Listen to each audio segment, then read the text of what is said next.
Hi guys, for today's video ngayong araw may nagchat naman sa akin at ito yung sinabi. Inventory RG tayo pa content. At dali-dali ko agad binigay sa kanya yung ID number ko at ito pa yung sinabi. Pa content ha. Dalawang beses na yan! Sinama ko rin dito si Papa para trio kami. Nag-mage naman ako at nag-core naman siya at nag-tank yung papa ko.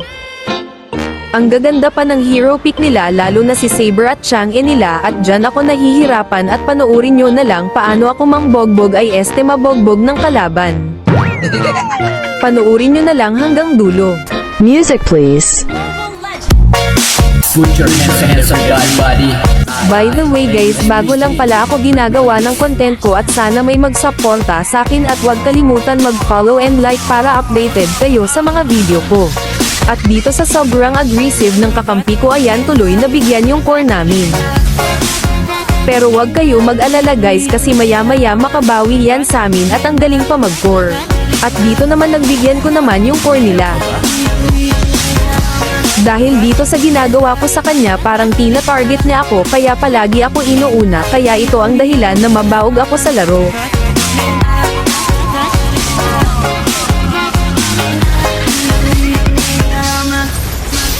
Recorder Music Pro.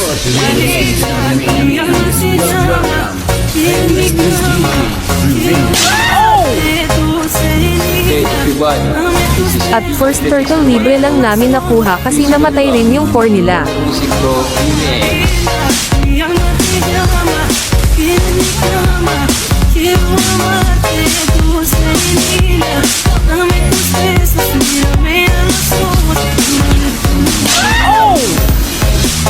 Adrian, goyang sama.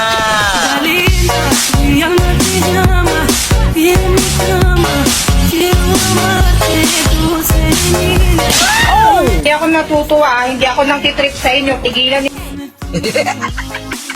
Another one.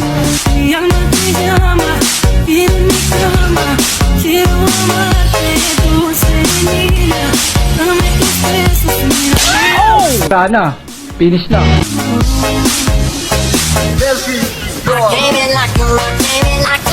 At dito muntikan pa ako namatay buti nga naka first kill pa ako at nandyan pa yung core namin. Nainis na ngayong kalaban dahil sa tank nila.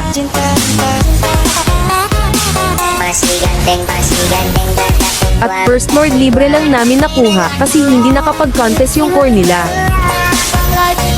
At nabigyan pa nila yung tank nila. Medyo nakabawi na rin yung core namin dito dahil kanina sa early game palagi siyang nakikil ng kalaban kasi sa sobrang aggressive niya.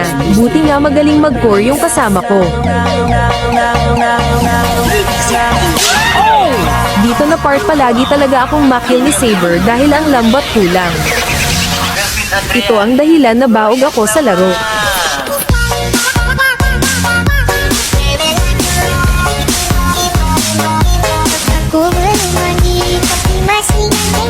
At second lord libre lang namin nakuha ang lord kasi hindi naman nakapag-contest yung core nila. At akala pa namin matatapos na yung laro kasi nandun na si Zelong sa base ng kalaban at sinabihan ko na diretsuhin na.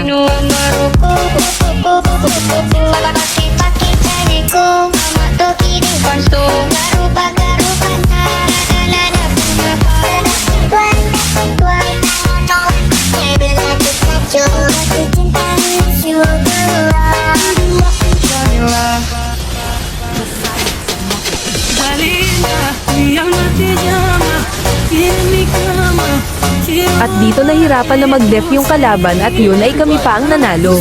Kahit nabaog man ako sa laro may magagaling naman akong kasama at mag-core.